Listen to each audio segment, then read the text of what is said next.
Hello বন্ধুরা, আজকে অনেকদিন বাদে মনে হলো তোমাদের সঙ্গে একটি ব্লগ ভিডিও শেয়ার করি। তো আজকে খুব বেশি কিছু রান্না করবো না, আজকে শনিবার।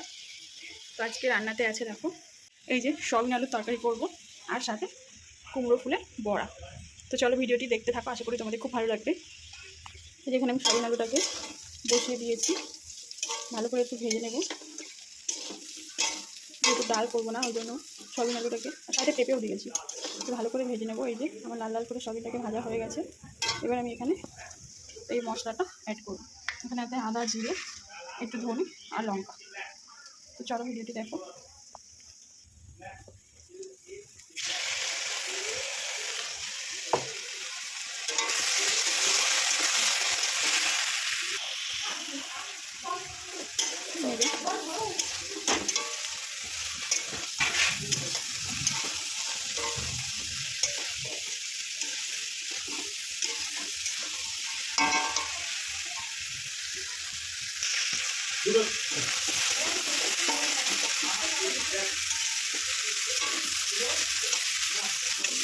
দেখো বন্ধুরা, আমার সয়াবিন আলুটা কিন্তু কষানো হয়ে গেছে।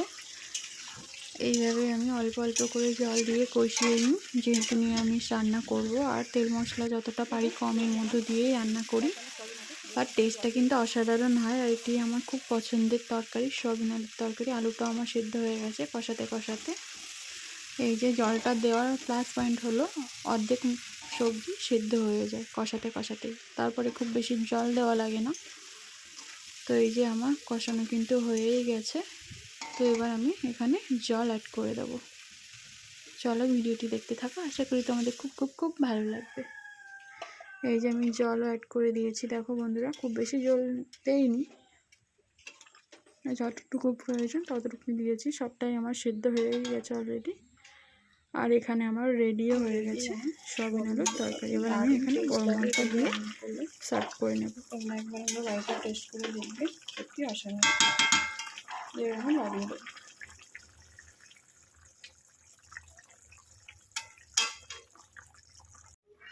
রেডি আমার সয়াবিন পেঁপে আলুর তরকারি। কে কে পছন্দ করো অবশ্যই কমেন্টে জানো।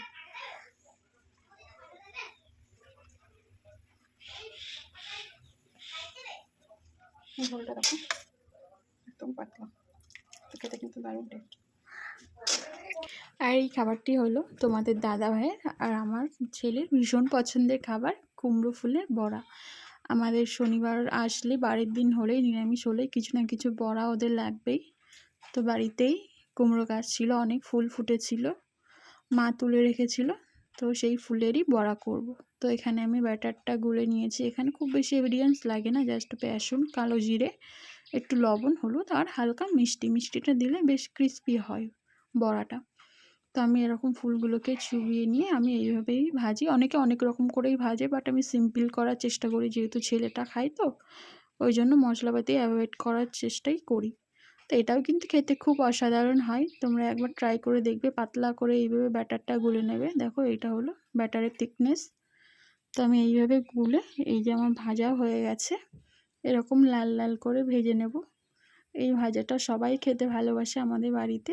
তোমরাও কে কে খেতে পছন্দ করো অবশ্যই কমেন্টে জানাবে। কিন্তু আমরা কিন্তু ভীষণ ভালো খাই বড়া ভাজা, এগুলো তো আমার ছেলে সবসময় চাই, ওই জন্য যথেষ্ট চেষ্টা করি একটু মশলাপাতি অ্যাভয়েড করার।